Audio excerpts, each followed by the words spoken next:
Welcome to the Cheating Secrets channel.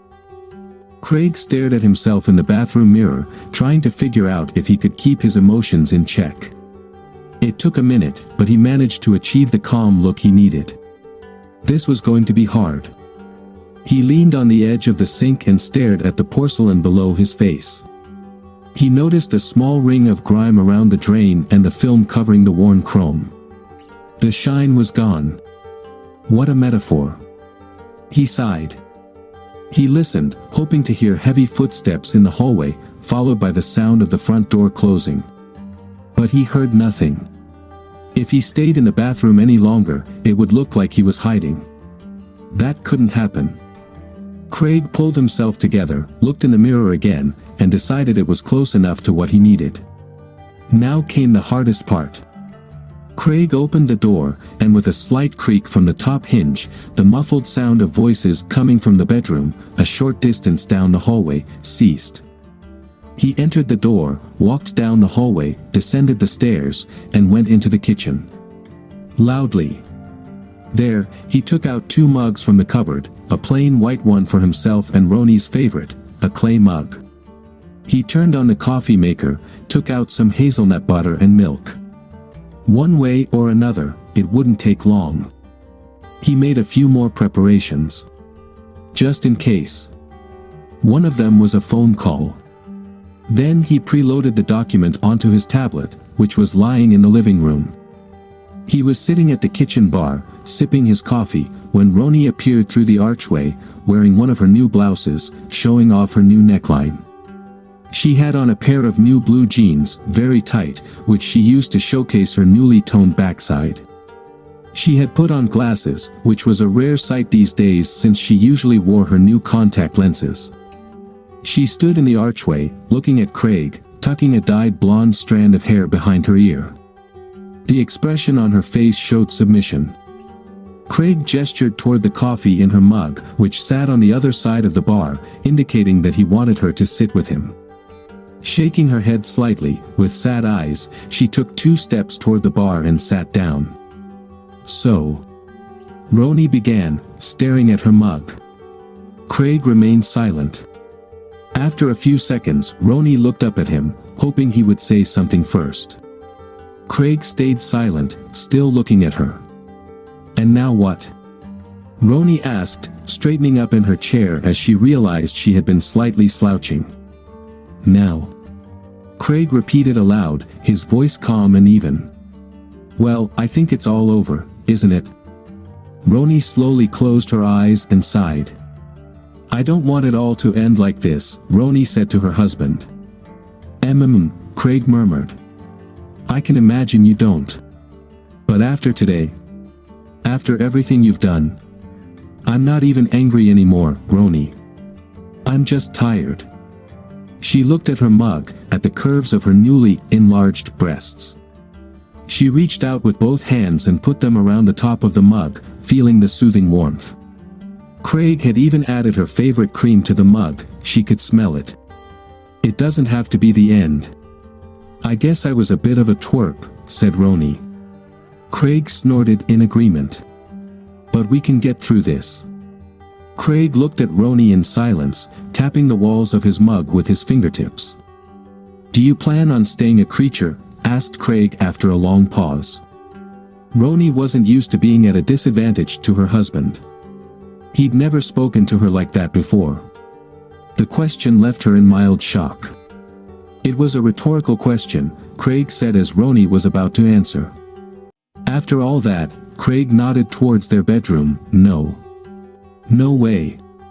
Roni sighed, trying to find a way to make Craig understand. It doesn't mean anything, she tried to justify. I don't feel anything for him. It was just for pleasure. I disagree, Craig stated, taking a small sip of his coffee. Roni reached across the table to touch her husband's hand, which was gripping his mug. Don't touch me, Craig snarled at her. Roni froze. I don't want your twisted, corrupted flesh touching mine anymore, Craig said, barely managing to control his emotions. Almost. Roni didn't know how to react to that. She pulled her hand back and grasped her mug again, staring at Craig with pain on her face, not understanding why this man, her intelligent, loving, patient husband who had given her so much, was rejecting her like this. He had never spoken to her like that before. She thought he liked the changes she had made to herself. "I never should have agreed to this," Craig said, his eyes carefully scanning over her, the part of her visible above the bar. "That's when everything went wrong." "Honey, we did this so I could feel better," Roni reminded him. "Oh, I suppose it all started with that." Craig's voice was filled with anger. Though his gaze remained steady, his tone did not. He struggled to keep everything inside. Liposuction, lifts, facelifts, then the first breast augmentation, followed by dental surgeries, then a second breast surgery, just to make them fuller, a nose job, all of it. "Yeah, at first, it was to make you feel better." Roni tried to respond, but Craig cut her off. "After the first breast augmentation, it was all about making yourself as sexy as possible." Roni stood up so quickly that the bar stool toppled over. "And what's wrong with that?" "Huh? I was never sexy." Craig started to take a breath to say something, but Roni was on a roll. Partly out of guilt, partly out of the need to go on the offensive, and partly out of fear. "I was always just plain, boring Veronica," Roni accused. "Average Veronica. No one ever looked at me. No one ever noticed me. Oh, sure, I was smart and did well in school, but no one wanted me. No one desired me. It crushed me, Craig. So yeah, when I had the chance, I fixed it." Craig snorted. "Now I'm sexy. Men want me." Roni jabbed her finger at Craig, who was sitting at the kitchen bar, watching her. "I have big breasts. I have a butt. I have hair. My nose is fixed. No one overlooks me anymore. You just can't handle that." Craig smirked at his wife, but Roni didn't care. "Your fragile little ego can't handle the fact that I took my problem into my own hands, made myself desirable to men, and you saw that as a threat." Roni accused, her voice growing louder. "You can't handle the fact that you're married to all this." Roni ran her hands along the sides of her breasts, her waist, and her hips, covering as much as her hands could reach.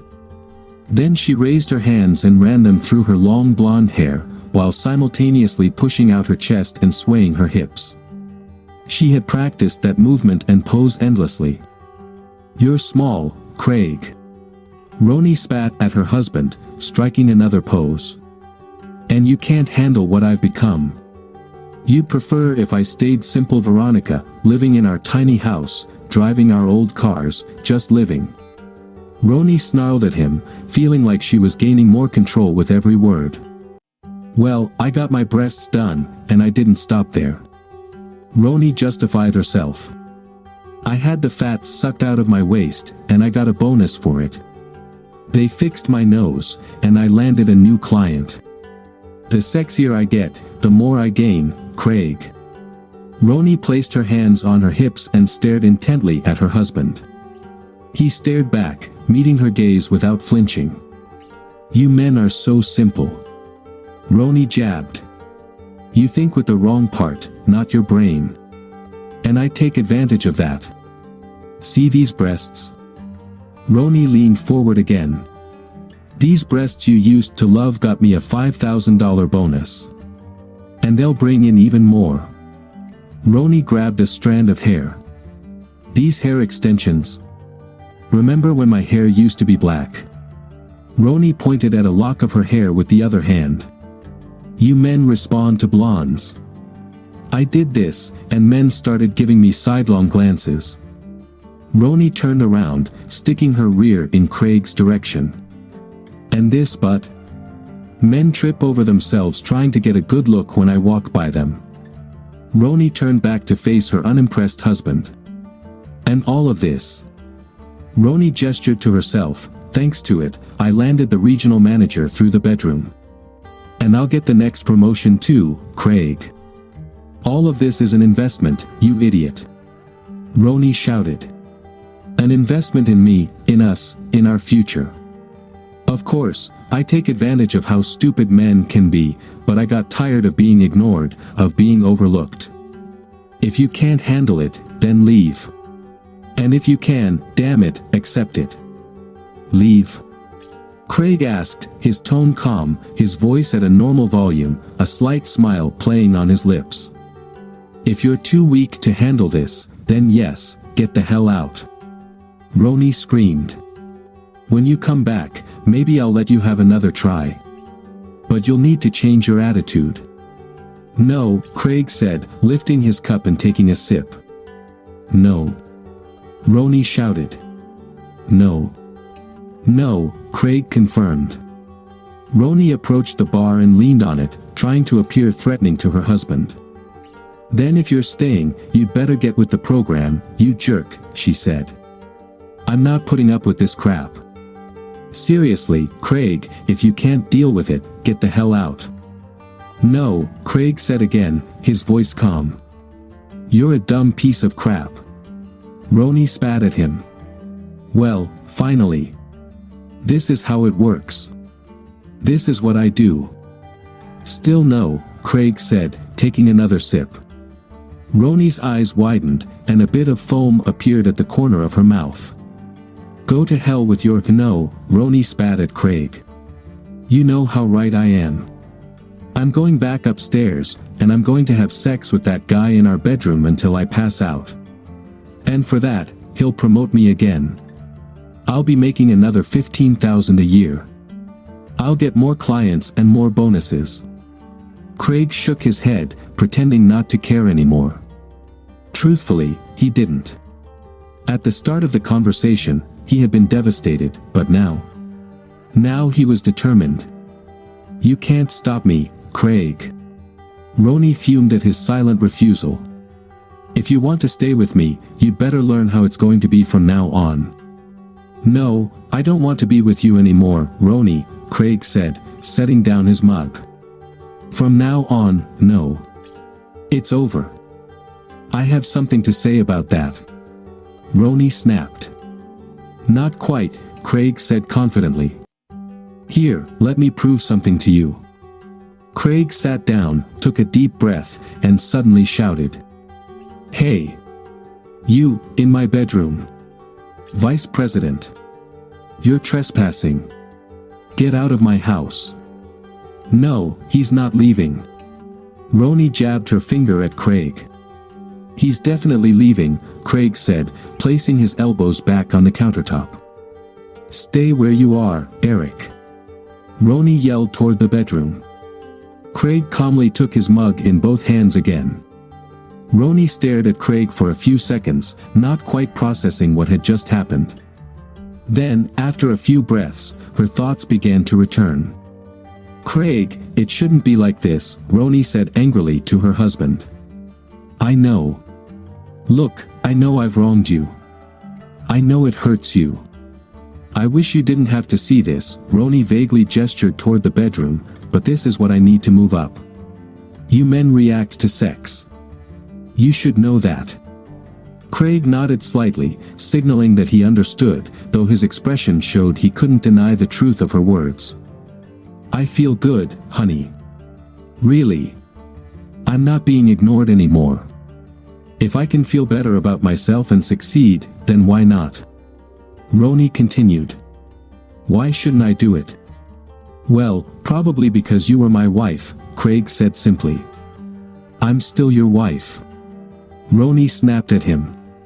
I don't feel anything for that guy. He's just someone who can give me something. No, that's not it. Not exactly. But now I've decided to stop being patient with you, Craig said, sitting back down and starting to gesture as he spoke. I understand what you mean when you talk about not being noticed. I'm not a significant person. I'd describe myself as average, Craig admitted. Sometimes, that hurts. I agree with you on that. Roni crossed her arms over her chest, deciding to let Craig speak. I paid for the first liposuction. I paid for the second one. I paid for those breasts. That haircut. I paid for that, but enhancement. For all of this, Craig gestured casually at Roni's body. I paid. And I did it because I loved you and believed in you. Even when you started to change, after the first breast augmentation, I didn't say anything because it was a big change for you. I knew things were shifting, and you were getting what you thought you needed. But my mistake was being patient with you. Craig looked thoughtful. You became ugly, Roni. Roni scoffed mockingly. It started with those comments you made about your sister at Thanksgiving, Craig said. They were just needlessly rude. She looks a lot like you used to. You didn't need to treat her like that. And then, when your mom tried to talk to you, you shut her down.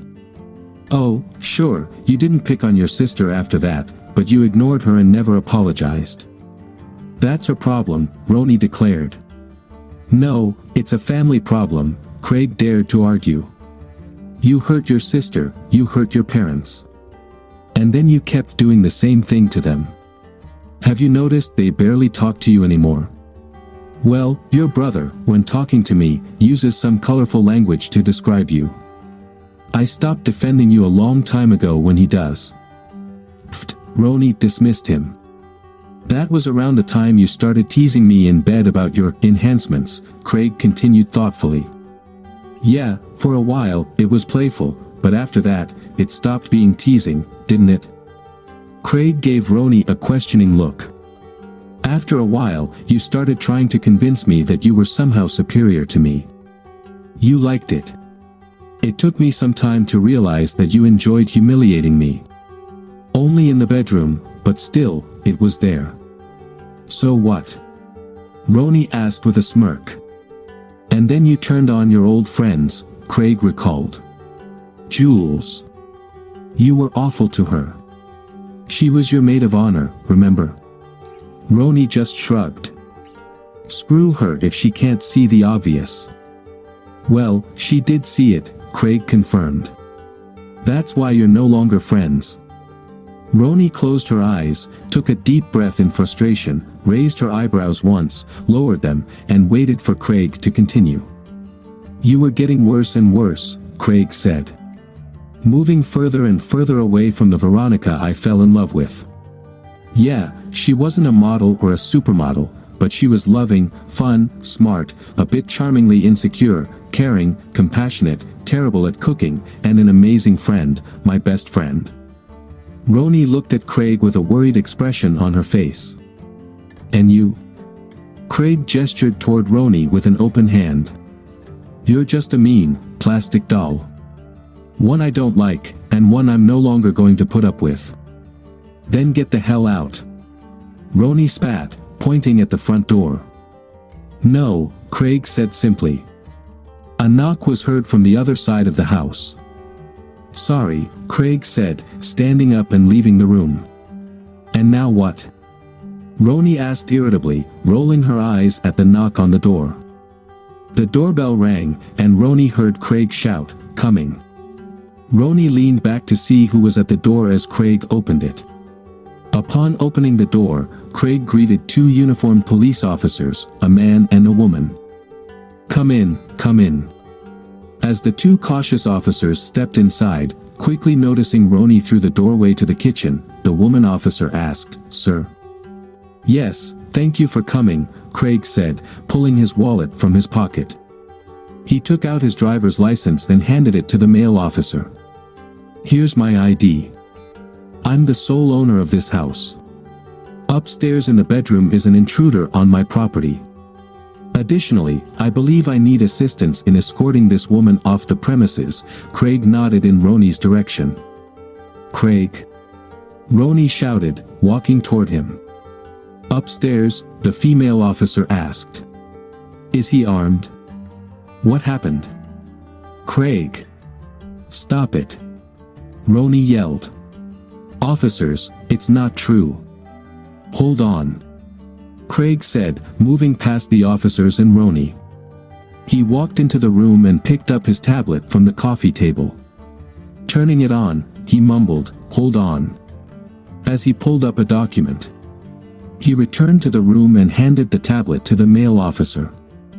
"What's this?" the officer asked, scanning the document. He reviewed it, then looked at Craig's driver's license. Handing the tablet back, the officer said, "All right, you're the owner. What's going on here?" "Craig!" Roni exclaimed, both angry and slightly fearful. She didn't like where this was heading. It was out of her control. "I came home and found my wife in bed with her employer. They were engaging in indecent acts," Craig explained. "I told the guy he was trespassing on my property, but he's still here. I'd like him removed, and I want to press charges." "Craig!" Roni exclaimed accusingly. The female officer muttered something about hating domestic calls. "Officers, I invited this person here," Roni explained, glaring at her husband. "He's not trespassing on anyone's property." "Excuse me, ma'am," the officer said, trying to avoid looking at the cleavage Roni was displaying, "but if any family member claims an outsider has trespassed on private property, under the city's new laws, that person has to leave. If not..." The officer shrugged. "Did you inform him that he's not welcome?" the female officer asked. "Yes," Craig said.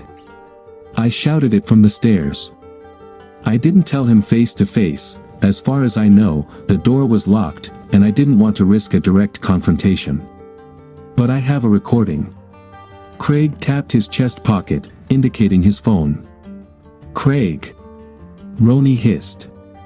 "And also, I'd like her." Craig nodded toward Roni, removed from the premises. "I don't want her arrested, just taken out." "Was there any violence involved?" the female officer asked while the male officer spoke into his radio. She looked directly at Roni. "What?" "No," Roni said. "I didn't touch him." She pointed at Craig. "I meant, did he hit you?" The female officer clarified, "But I'll assume nothing happened." "Sir, may I ask you to show me where the bedroom is?" the male officer asked. "My partner will stay here with this woman." "Of course," Craig replied, walking past the two women. "Ma'am, could you stay with me?" the female officer asked, looking at Roni. "But..." Roni began, watching as her husband and the officer headed up the stairs. "This is all wrong." "I'm sure it feels that way to you, ma'am," the officer replied. 10 minutes later, the male officer, shouting, "Coming down," descended the stairs with two others following him. Turning the corner at the bottom of the stairs, Roni's boss appeared in front. He was wearing suit pants, with the button fastened, but his fly and belt were undone. That was all he had on. His pale chest and messy hair, combined with angry eyes, told the story of a miserable man. He shot Roni a furious glare as he passed her and headed for the door. Behind him was the male officer, holding a jacket, shirt, tie, and shoes with socks tucked inside in one hand, while his other hand held Roni's boss by the handcuffs behind his back. As they passed, the male officer glanced at his partner and nodded.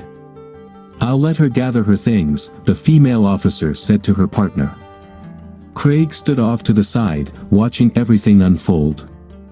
"Craig, don't do this," Roni pleaded with her husband, realizing what was happening. "It's already done," Craig said sadly. "I don't feel safe with you here. You bring strangers into the house when I'm not around, and you hide it from me. Your behavior has changed a lot lately. You need to leave.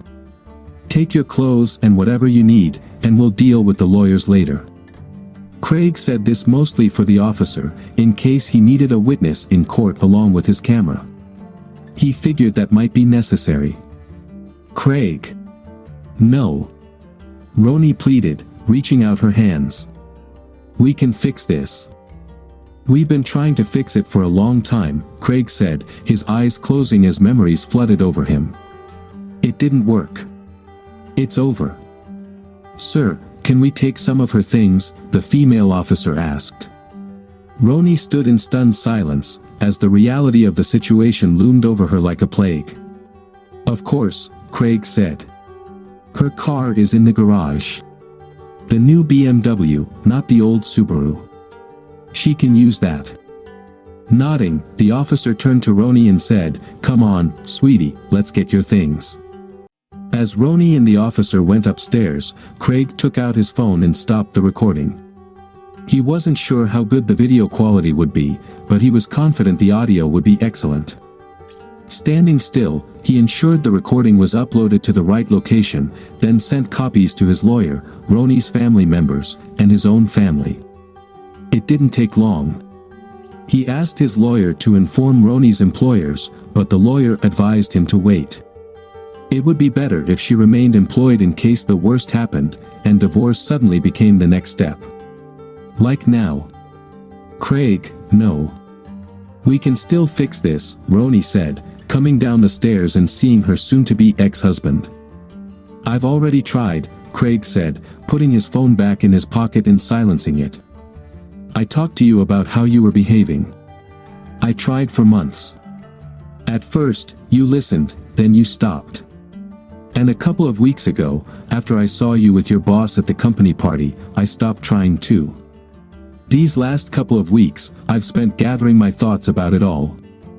Craig, please. I've already said this to you, remember? Please, Craig said softly. Do you remember how many times? Come on. The female officer said, standing still, holding one of Roni's suitcases. Roni grabbed the handles of her suitcases and, looking incredibly lost, headed toward the garage with the officer. Craig stood still for a while, waiting. It felt like it wasn't quite over yet. When he heard the garage door open, the BMW drive out, and then the garage door close, he exhaled, feeling the tension ease just a little. He collapsed onto the couch and let out a heavy sigh. Then, he cried for his wife, hoping that one day she might free herself from what she had become.